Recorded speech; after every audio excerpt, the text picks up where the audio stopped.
Un jour, j'étais en train de discuter avec quelqu'un et au cours de la conversation, la personne a commencé à me raconter quelque chose sur une situation dans un pays donné. Sceptique, je lui ai posé de nouvelles questions, j'ai voulu en savoir plus. Et c'est là où la personne m'a dit, en fait, non, je ne sais pas, c'est une telle qui a dit. Je dis, oui, mais tu l'as cru. Non, mais en fait, non, je ne l'ai pas cru. Simplement, bon, elle a dit, j'ai écouté comme ça, je n'ai pas vraiment posé de questions. Je dis, oui, mais tu l'as cru. Tu l'as cru parce que tu es en train de me raconter cette histoire comme si c'était vrai. Et là, la personne s'est dit, mais c'est vrai, je l'ai cru. Et souvent, nous croyons des choses, nous croyons des informations de façon passive. Nous écoutons de façon passive, nous laissons les gens déposer des informations en nous et nous les acceptons comme étant vraies. En les acceptant comme étant vraies, nous acceptons que ces informations nous changent, que ces informations changent notre perception des choses, que ces informations changent ce que nous croyons, que ces informations changent notre perception de nous-mêmes, de notre vie, de notre société, de ce qui est bon et de ce qui est mauvais. Une écoute passive qui conduit tout de même à un schéma de pensée. La parole de Dieu nous parle de ce à quoi nous devons penser. Si nous voulons réellement une révolution mentale, nous devons commencer à avoir une écoute passive, une écoute active, une écoute intentionnelle, une écoute attentive, une lecture attentive, active d'informations qui vont changer notre manière de penser. Que vous le sachiez ou non, tout ce que vous recevez comme stimulation extérieure contribue à façonner votre vision du monde. Tout ce que vous recevez comme données, comme information, comme contenu, tout ce qui entre en vous, des sensations, contribue à modifier votre manière de penser et à changer votre cerveau. Ce que la parole de Dieu nous dit, c'est que nous devons, de façon intentionnelle, modifier notre manière de penser. C'est ce qui nous est dit dans Romains, le fait de procéder à un renouvellement de l'intelligence. Romains 12, verset 2, ce passage que nous lisons depuis plusieurs semaines. Il y a un passage dans la parole de Dieu, dans le livre, dans la lettre aux Éphésiens, où il nous a dit ceci: « Ne vous inquiétez de rien, mais en toute chose, faites connaître vos besoins à Dieu par des prières et des supplications, avec des actions de grâce. Et la paix de Dieu, qui surpasse tout entendement, toute intelligence, gardera vos cœurs et vos pensées en Jésus-Christ. Au reste, maintenant écoutez attentivement, frères, que tout ce qui est vrai, tout ce qui est honorable, tout ce qui est juste, tout ce qui est pur, tout ce qui est aimable, tout ce qui mérite l'approbation, ce qui est vertueux et digne de louange, soit l'objet de vos pensées. Dans ma traduction anglaise, c'est une forme active que nous avons ici. Pensez à ces choses, réfléchissez à ces choses, méditez à ces choses. Ce qui est vrai, ce qui est honorable, ce qui est juste, ce qui est pur, ce qui est aimable, ce qui mérite l'approbation, ce qui est vertueux, ce qui est digne de louange. Ce sont ces choses qui doivent constituer la substance de nos pensées. Mais pour penser à ces choses, il faut décider de penser à ces choses. Et ce qui est écrit ici nous permet d'évaluer nos pensées actuelles, nous permet de savoir si nous sommes dans cette optique ou si nous sommes dans cette optique. Ce qui est pur, regardez, là, il y a la pureté, la paix, l'amour, la droiture, la force. Toutes ces choses, est-ce que c'est cela qui constitue votre pensée au jour d'aujourd'hui? Ou est-ce que quand vous vous asseyez un peu pour réfléchir à ce à quoi vous pensez, à vos schémas de pensée, c'est plutôt l'inverse? Eh bien, nous avons vu jusque-là comment le mode d'emploi, comment faire pour changer notre manière de penser. Nous allons continuer ici avec ce passage qui nous exhorte à penser à certaines choses. Donc, comme j'ai dit précédemment, c'est penser de manière active. Nous écoutons, nous recevons des informations choisies. nous lisons des informations choisies et nous le faisons de façon intentionnelle, de façon active, nous décidons de quoi nous voulons nous remplir, quel type de pensée est-ce que je veux avoir. Et quand je sais quel type de pensée je veux avoir, selon ce qui est écrit ici, je choisis ce avec quoi je me programme. Et nous avons terminé le segment dernier en parlant de la parole de Dieu, la nécessité de méditer continuellement la parole de Dieu. Parce qu'en réalité, ce à quoi nous sommes appelés en tant qu'enfants de Dieu, c'est avoir la même pensée que Dieu. Nous avons la pensée de Christ. Potentiellement, chaque enfant de Dieu a la possibilité de penser comme Jésus pense. Et chaque enfant de Dieu a la responsabilité de penser comme Jésus pense. Et ce n'est que lorsque nous commençons à penser comme lui, lorsque nous commençons à modifier notre manière de penser, que nous sommes en mesure de réellement saisir ce que Dieu veut, ce que Dieu dit, connaître la volonté de Dieu, ce qui est bon, ce qui est pur, ce qui est agréable, ce qui est parfait. Et c'est là où Dieu veut nous amener. Ce n'est pas facultatif. Cela fait partie des commandements de la vie chrétienne. Et c'est quelque chose qui nous fait du bien. Donc, pensez. Vous savez, il y a une neurologue qui dans ses livres, explique, le Dr. Caroline Leaf, qui explique que nous sommes faits pour la réflexion profonde. Nous sommes créés pour réfléchir de façon profonde. Et beaucoup de gens ne réfléchissent pas. Beaucoup de gens pensent vaguement à quelque chose et parlent. Mais nous sommes faits pour la réflexion. Et au fur et à mesure que nous réfléchissons profondément, nous modifions la structure de notre cerveau. Pensez à cela. Nous modifions réellement la structure de notre cerveau. Et c'est pour cela que l'on dit que nous sommes tous des neuroplasticiens. Nous avons tous la capacité de modifier la structure de notre cerveau, de modifier notre manière de penser, modifier notre schéma de pensée. Quel que soit le schéma de pensée que vous avez aujourd'hui, c'est le résultat de l'effort que vous avez fait ou que vous n'avez pas fait pour modifier votre schéma de pensée. Lorsque nous pensons continuellement et longuement sur quelque chose pendant une certaine période, il y a un automatisme qui se crée. Quand une situation se présente, la première chose qui nous vient à l'esprit, c'est ce sur lequel nous avons médité longuement. Et quand vous savez cela, vous pouvez décider sur quoi vous allez méditer. Je vous invite à méditer sur la parole de Dieu continuellement, non-stop. Vous lisez tous les jours, parce que ce n'est pas simplement pour telle situation ou telle situation, nous allons voir ça dans quelques instants, c'est pour toute notre vie. Nous sommes appelés à avoir la même pensée que Dieu. Pour avoir la même pensée que Dieu, nous ne pouvons pas passer trop de temps à méditer la parole de Dieu. Maintenant, un jour, j'étais en train de parler de ces choses à quelqu'un lorsque je faisais cet enseignement dans notre église. D'ailleurs, vous pouvez aller sur notre site pour écouter la version audio, ce que j'ai enseigné à l'église, de ces messages. Et j'étais en train de partager avec quelqu'un sur le fait que nous devons réfléchir. Nous sommes censés renouveler notre intelligence et non pas rejeter notre intelligence. L'enfant de Dieu doit réfléchir. Beaucoup de gens pensent que si nous croyons en Jésus, c'est parce que nous n'avons pas réfléchi à la chose. Au contraire, je ne fais que ça de ma vie. Je passe ma vie à réfléchir à la parole de Dieu.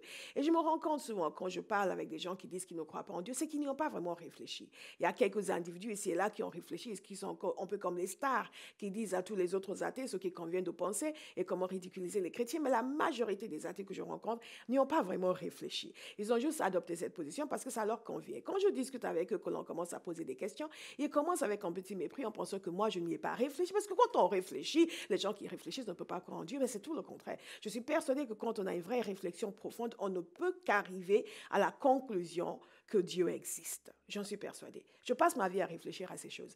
Et beaucoup de gens ne réfléchissent pas à la position qu'ils ont. Nous sommes faits pour la réflexion. Je parlais avec cette personne disant que nous sommes faits pour la réflexion et que nous devons réfléchir profondément. Et la personne m'a répondu, oui, mais trop réfléchir, ça conduit à la dépression. J'ai dit, mais non. Non. Réfléchir ne conduit pas à la dépression. C'est le contenu de la réflexion qui peut ou non conduire à la réflexion. Pensez-y à la dépression.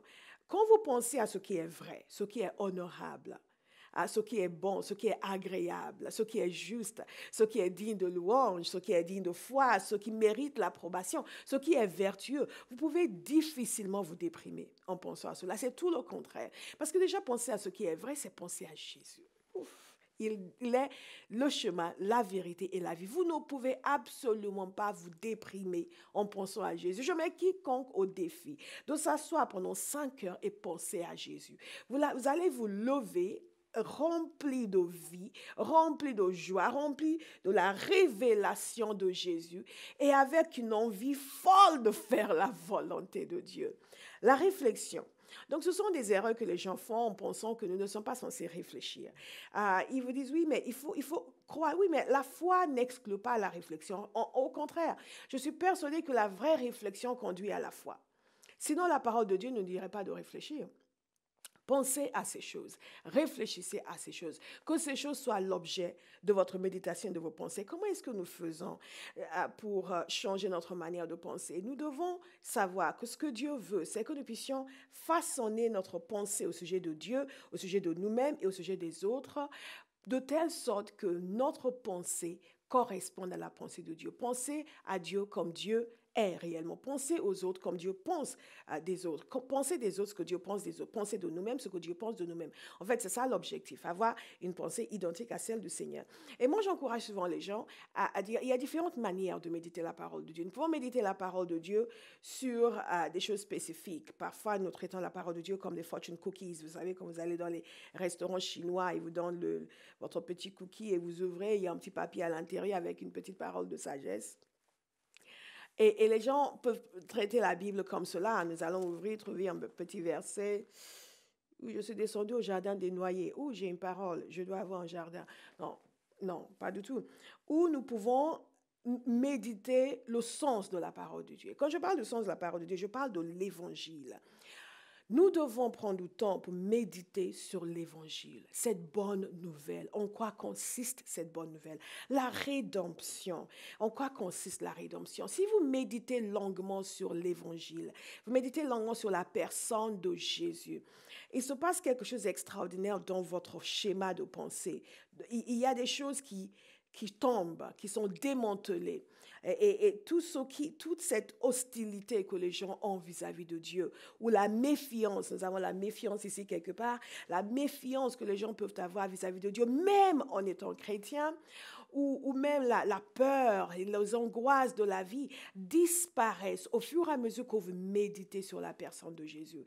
Quand vous pensez au fait que celui qui était sans péché a été fait péché pour nous, afin que nous devenions justice de Dieu en Christ Jésus, vous ne pouvez qu'être rempli de reconnaissance. Vous ne pouvez qu'être libéré des schémas de crainte, d'angoisse, de peur pour votre vie, pour votre avenir, parce que finalement, le plus dur a déjà été fait. Ce qui est le plus terrible, ce qui vous tenait, ce qui vous envoyait en enfer, a été réglé par un Dieu miséricordieux et juste, à qui d'ailleurs vous n'avez rien demandé, parce que vous n'avez rien demandé quand Jésus est venu mourir pour vous. Vous ne savez même pas quelle était votre condition de pécheur quand Jésus est venu mourir pour vous.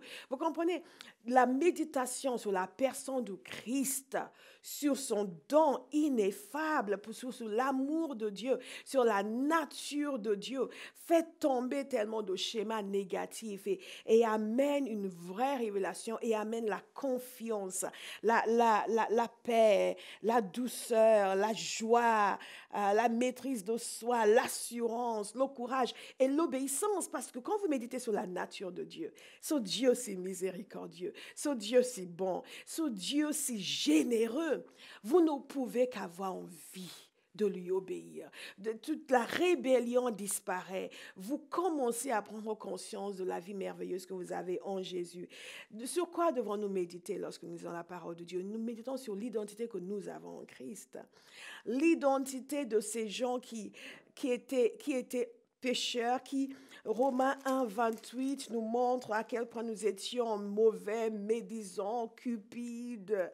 Et tout cela, Dieu, en dépit de tout cela, Dieu nous a pardonné. Et non seulement il nous a pardonné, il nous a réconciliés avec lui. Non seulement il nous a réconciliés avec lui, il nous a adoptés comme ses enfants. Non seulement il nous a adoptés comme ses enfants, il nous a déclarés non coupables. Il nous a justifiés, il nous a déclarés justes, alors que nous ne l'étions pas, nous ne méritions pas de l'être. Il a fait en sorte que nous puissions être considérés comme étant justes. Et ça, c'est quelque chose d'absolument extraordinaire. Lorsque vous comprenez cela, vous méditez régulièrement sur ces choses, vous prenez conscience de l'identité que vous avez en Christ. Le fait qu'il n'y a plus de condamnation pour ceux qui sont en Christ Jésus. Vous êtes libérés de tous les schémas de condamnation, de crainte, d'incertitude et de timidité, enfin tellement de choses qui tombent et la parole de Dieu qui vous remplit. Et quand on médite constamment sur son identité, le fait que nous sommes assis dans les lieux célestes avec Christ, nous sommes les fils et les filles du Très-Haut, c'est tout le contraire de ce que les gens imaginent lorsqu'ils pensent à la religion. La religion qui par ailleurs est devenue quelque chose qui fait peur aux gens de désagréable. Et beaucoup de chrétiens taisent ce qu'ils sont. Si vous êtes capable de taire ce que vous êtes, c'est peut-être parce que vous ne vous êtes pas encore débarrassé de certains schémas de pensée. Parce que lorsqu'on commence à se débarrasser de ces schémas de pensée et qu'en méditant sur l'évangile, la glorieuse nature de Dieu commence à se manifester en nous et à travers nous, on ne peut plus taire ce que l'on est. Les gens forcément posent des questions pour dire, mais toi, c'est quoi ton truc? Il y a quelque chose.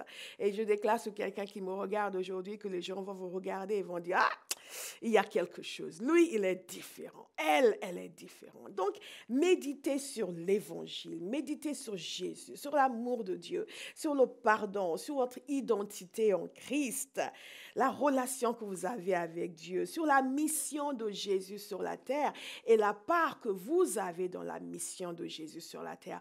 Quand vous méditez sur ces choses, quand Jésus a dit « Allez et faites des nations, des disciples », et vous savez qu'il s'adresse à vous, vous ne pouvez plus avoir des schémas de pensée, d'orgueil, de paresse, de rébellion. Non, vous allez commencer à demander « Qu'est-ce que je peux faire pour servir? Comment est-ce que je peux participer à l'avancement du royaume de Dieu ?» Vous devenez quelqu'un de soumis, vous devenez quelqu'un d'agréable, vous devenez quelqu'un de zélé qui a envie de faire quelque chose, donner son temps, donner sa vie. Quand nous méditons sur la mission de Dieu, nous comprenons la mission de Jésus, nous comprenons que nous sommes l'extension de cette mission. Et donc, notre vie, notre temps, notre argent, nous mettons au service du Seigneur. Et c'est tellement de choses qui changent. On n'a plus besoin de vous demander 2 ou 3 fois de donner votre vie. On n'a même pas besoin d'aller commencer à faire des études approfondies sur les raisons pour lesquelles il ne faut plus donner la dîme. Au contraire, non seulement vous voulez donner la dîme, vous voulez donner plus que la dîme. Vous suppliez pour qu'on vous prenne plus que la dîme parce que vous avez tellement envie de participer à la mission de Jésus sur la terre. À n'importe quel moment, vous êtes serviable, bien disposé. Qu'est-ce que je peux faire pour mon Seigneur? Et vous commencez à prier comme le Seigneur m'a appris à prier. Seigneur, il ne faut surtout pas me laisser sur la touche. Tu ne peux pas faire de grandes choses sur la terre sans m'utiliser, sans passer par moi aussi, parce qu'il n'en est pas question. Si tu n'as pas l'intention d'utiliser ma vie puissamment, emmène-moi au ciel parce que je n'ai rien d'autre à faire ici sinon te glorifier. Vous savez que lorsque la parole de Dieu nous demande de penser à des choses qui sont vraies, à des choses qui sont honorables, qui sont dignes de louange, c'est ça qui est digne de louange, qui est honorable, une vie entièrement consacrée au service de l'Éternel. Si on doit encore vous pousser pour que vous serviez dans votre église, vous avez besoin de révélation. Parce que quand on a une révélation de l'évangile, on ne tient plus tranquille. On a envie de faire la volonté de Dieu. La volonté de Dieu, ce n'est pas simplement que vous deveniez PDG de votre entreprise. La volonté de Dieu, c'est que tous les hommes viennent à la connaissance de Christ. Et là, vous mettez votre temps à disposition. S'il faut coller des timbres pour envoyer aux gens, vous êtes prêts à coller des timbres toute la nuit. Vous êtes prêts à veiller, à passer la nuit, à travailler pour Jésus. Pas dire, oui, mais moi, j'ai consacré 1 heure. Tu rends compte, 1 heure de mon temps dans la semaine. Non, 1 heure de votre temps, qu'est-ce que c'est? Jésus a consacré sa vie. Il est venu sur terre, il a tout donné. Qu'est-ce que vous donnez au Seigneur aujourd'hui? Posez-vous la question. Ça vous permet de savoir dans quelle mesure votre intelligence commence à être renouvelée.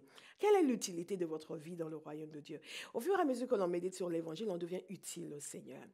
Et notre schéma de pensée change. On cesse de vivre que pour soi. Je suis attristée, enfin pas attristée, je ne laisse pas les choses attristées, mais ça me fait quelque chose quand même lorsque je vois des gens dont la vie ne sert à rien dans le royaume de Dieu. Aucune valeur ajoutée. Sauf que vous prenez une chaise de plus à l'église. Non, il ne faut pas que ce soit votre cas. Votre vie doit servir à quelque chose dans le royaume de Dieu. Au fur et à mesure que ces schémas de pensée négatifs tombent et que vous commencez à méditer sur la mission de Dieu, quelque chose change à l'intérieur. Là, vous devenez un agent du royaume de Dieu sur la terre. Qu'est-ce que nous faisons pour le renouvellement de l'intelligence? Nous méditons sur la parole de Dieu, sur l'évangile. Nous méditons sur la bonne nouvelle. Nous méditons aussi sur des choses spécifiques. Si vous avez besoin, par exemple, de travailler l'insécurité ou l'infériorité dans votre vie, prenez par exemple une histoire comme celle de David. Vous vous souvenez de David, celui qui n'était pas considéré, celui qui n'avait pas été choisi, mais que Dieu a choisi. Je déclare sur quelqu'un aujourd'hui que qu'importe ce que les gens disent vous concernant, la seule chose qui compte, c'est quel est le schéma de pensée que que vous avez. Si Dieu vous a choisi, personne ne peut vous entre guillemets, choisir. Parce que c'est Dieu qui a le dernier mot. Vous savez, il y a beaucoup de gens que Dieu utilise puissamment que les hommes n'ont pas choisi. Parce que les hommes n'ont pas de yeux pour voir. Parce que les hommes sont aveuglés par des questions de couleur, par des questions de genre, par des questions d'origine sociale ou d'origine ethnique. Et Dieu n'a pas ces préjugés-là, heureusement. Et Dieu peut vous choisir sans que les hommes vous choisissent. Mais il faut que vous soyez délivrés de l'infériorité. Méditez sur l'histoire de David. Méditez sur le fait que cet homme est celui que Dieu a utilisé pour délivrer son peuple, mais il était celui à qui on n'avait pas pensé. Mais Dieu avait pensé à lui. Dieu a pensé à vous. Mais il faut être délivré des schémas d'infériorité parce que beaucoup de gens passent à côté de la vision de Dieu pour leur vie, de leur mission à cause de ces schémas d'infériorité. Ce ne sera pas votre cas au nom de Jésus. Vous pouvez méditer sur des choses spécifiques comme la condamnation. Si vous êtes constamment condamné, vous faites quelque chose, oh, je suis quelqu'un de mauvais, oh, je suis quelqu'un de mauvais. Franchement, pensez-y. Est-ce que vous avez passé votre vie à massacrer les chrétiens? Paul l'apôtre a passé sa vie à massacrer les chrétiens avant de rencontrer Jésus. Et par la suite, Dieu l'a complètement changé. Et il a dit lui-même, il a dit que lui qui était blasphémateur, lui qui était meurtrier, Dieu l'a jugé digne de lui confier l'évangile. Ça, c'est le pardon extraordinaire de Dieu. Et quand vous méditez sur la parole de Dieu, tous ces schémas de pensée de condamnation disparaissent. Vous commencez à dire, mais il n'y a plus aucune condamnation pour ceux qui sont en Christ Jésus. Oui, je ne suis pas parfait, j'ai commis des péchés, mais Dieu m'a pardonné et j'ai changé de cap, j'ai pris une autre direction. Et à partir de maintenant, je vais consacrer ma vie à la gloire de Dieu et à la louange de Dieu. Les schémas de pensée disparaissent. Vous avez besoin de changer le schéma de pensée sur l'impossibilité, l'idée de toujours voir les choses comme étant difficiles, compliquées, impossibles. Vous savez, avec Dieu, tout est possible. Je vous le dis. Tout est possible à celui qui croit. Rien n'est impossible à Dieu. Jésus l'a dit, vous savez, rien ne vous sera impossible. Ça, c'est quelque chose qui, moi, personnellement, m'a beaucoup parlé. Quand je pense aux impossibilités, je pense, par exemple, aux 10 espions. Ça, c'est une histoire que je raconte tout le temps dans mon église. Les 12 espions qui ont été envoyés pour voir la terre de Canaan, qu'est-ce qui s'est passé? Ces 12 espions sont arrivés et 10 ont pris peur. Et au retour, ils ont commencé à dire, ouh là là, oui, la terre est bonne. Oui, il y a de bonnes choses, mais alors, il y a des géants. Non mais, ça va être difficile. Nous ne pouvons même pas prendre ce pays. Ce n'est pas possible. C'est un endroit agréable, mais il y a trop de problèmes. Il y a des géants et nous ne pouvons pas. Nous, à leurs yeux, nous étions comme des sauterelles. Et à nos yeux aussi. Il y a quelqu'un qui se voit comme il y a des gens qui se voient comme des sauterelles et qui pensent que nous ne sommes pas à la hauteur, nous ne sommes pas en mesure de faire, nous ne sommes pas capables de faire, nous n'allons jamais y arriver. Si la seule chose qui peut vous empêcher d'y arriver, c'est votre incrédulité et la mentalité qui consiste à voir tout comme étant impossible. Et Dieu nous a donné ces histoires pour nous servir d'exemple. Et quand vous regardez cette histoire, qu'est-ce qui s'est passé? C'est que Dieu n'a pas été content. Et il y a quelque chose que Dieu a dit dans ce passage qui m'a beaucoup parlé, qui me parle à chaque fois. C'est qu'il a dit, jusqu'à quand est-ce que ce peuple me méprisera-t-il? Est-ce qu'il vous est déjà venu à l'idée que lorsque nous considérons comme étant impossible quelque chose que Dieu a dit qu'il veut faire, c'est que nous sommes en train de le mépriser. Nous sommes en train de considérer que Dieu, non, il peut tout, mais ça, il ne peut pas. Si vous croyez que Dieu peut, vous n'allez plus considérer la chose comme étant impossible. La différence dans cette histoire, c'est faite par deux d'entre eux, Caleb et Josué. Caleb et Josué qui ont regardé, qui ont dit, oui, effectivement, il y a des géants. Ce n'est pas la situation qui compte à laquelle vous êtes confrontés, c'est votre réaction. D'où la nécessité de changer vos schémas de pensée. En méditant sur ces histoires, dans la parole de Dieu, sur ces situations, sur ce que Dieu dit, sur ce que les différents personnages ont dit, nous commençons à comprendre que Dieu peut tout faire. Et quand vous commencez à comprendre cela, qu'est-ce qui se passe? Il y a un changement. Et quand vous êtes confronté à une situation impossible, au lieu de constamment dire « ouais, mais je ne peux pas, oui, mais je n'y arriverai pas », immédiatement, ce qui remonte en vous, c'est « mais je peux toutes choses », pas Christ qui me fera dire « mais bien sûr que je peux, rien n'est impossible à celui qui croit ». Et c'est la chose qui va vous venir parce que vous allez méditer longuement sur ces choses. Vous allez dire « moi, je vais être un Caleb et je vais être un Josué et je ne serai pas parmi les 10 espions ». Parce que la seule chose, finalement, qui les a empêchés d'entrer dans la terre promise, c'était leur refus de croire, c'était leur mentalité négative. Ce n'était pas du tout la situation elle-même, c'était ce que eux avaient pensé de la situation. Méditez sur cela. La seule chose qui les a empêchés d'entrer dans la terre promise, ce n'était pas la situation, c'était ce que eux pensaient de la situation. Et les deux qui pensaient qu'ils allaient pouvoir y entrer, qu'ils allaient pouvoir vaincre, que Dieu allait leur donner la victoire, c'était les deux qui y sont entrés. Qu'est-ce que vous êtes en train de penser aujourd'hui? Qu'est-ce que vous êtes en train de penser par rapport à votre situation? Autre point que j'aimerais évoquer dans ce segment, c'est le style de vie. C'est que nous méditons la parole de Dieu pour changer notre manière de voir Dieu, donc faire tomber le schéma négatif, changer notre manière de voir les autres, changer notre manière de nous voir nous-mêmes. Et en méditant la parole de Dieu, nous mettons l'accent sur l'Évangile. Pas uniquement les éléments spécifiques, mais l'Évangile, toute cette histoire glorieuse qui est la nôtre en Christ Jésus. Le sens de cela, ce que ça révèle sur Jésus, sur l'Évangile, sur la bonté de Dieu. La deuxième chose, et l'autre chose, c'est que nous méditons sur des points spécifiques. Il y a parfois quelque chose de précis que je dois travailler dans ma vie. Nous avons identifié, par exemple, comment nous faisons pour savoir quels sont les éléments précis que nous devons travailler dans notre vie. Je médite sur ces choses, je réfléchis sur ces choses, je lis ce que la parole de Dieu dit à ce sujet et ensuite, je fais cela de manière habituelle. C'est un style de vie. Un style de vie que je dois développer. En développant ce style de vie, je vais faire comme Josué. Dieu a dit à Josué de méditer jour et nuit la parole de Dieu. Pas de façon occasionnelle, mais jour et nuit. Josué doit méditer jour et nuit la parole de Dieu. Josué doit méditer, je répète, jour et nuit la parole de Dieu. Constamment, et je vais vous le lire d'ailleurs. Méditer jour et nuit la parole de Dieu. Méditez jour et nuit la parole de Dieu. Donc Josué, c'est un passage que nous connaissons. Si vous êtes dans l'Église depuis un certain temps, vous allez connaître ce passage. Et si vous ne connaissez pas ce passage, je vous le lis en ce moment. Dieu lui parle et lui dit que ce livre de la loi ne s'éloigne point de ta bouche. C'est ce que je veux vous dire à vous aujourd'hui, que cette parole de Dieu ne s'éloigne point de votre bouche. Il lui dit, médite-le jour et nuit pour agir fidèlement selon tout ce qui y est écrit. Car c'est alors que tu auras du succès dans tes entreprises, c'est alors que tu réussiras. Est-ce qu'il y a quelqu'un qui veut réussir? Est-ce qu'il y a quelqu'un qui veut avoir du succès dans ses entreprises? Est-ce qu'il y a quelqu'un qui veut que sa vie soit un champ de réussite? Je vous invite à faire ce que dit ce passage. Méditer jour et nuit la parole de Dieu, obéir, faire ce qui est dit dans la parole et c'est alors que vous réussirez. Bonjour, je m'appelle Béatrice, je suis conductrice de louange à la compagnie Théophile et également partenaire. Alors qu'est-ce qu'un partenaire? Un partenaire, c'est quelqu'un qui désire réellement s'impliquer dans un ministère et vous aussi, vous souhaitez peut-être vous impliquer dans le ministère de la compagnie Théophile.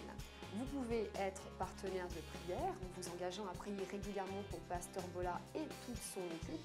Et vous pouvez aussi être partenaire financier en nous soutenant ponctuellement ou régulièrement. Pour cela, il suffit d'aller sur la rubrique partenariat de notre site. Et vous êtes nombreux. Vous êtes nombreux à nous écrire de différentes nations, du Tchad, du Liban, de l'Algérie, de l'Afrique du Sud, de l'Angleterre. C'est vraiment merveilleux de savoir que nous pouvons apporter l'Évangile dans tous ces pays et de savoir que nous sommes une bénédiction pour vous. Alors si vous aussi, vous souhaitez y participer, vous savez ce qu'il vous reste à faire. Que Dieu vous bénisse.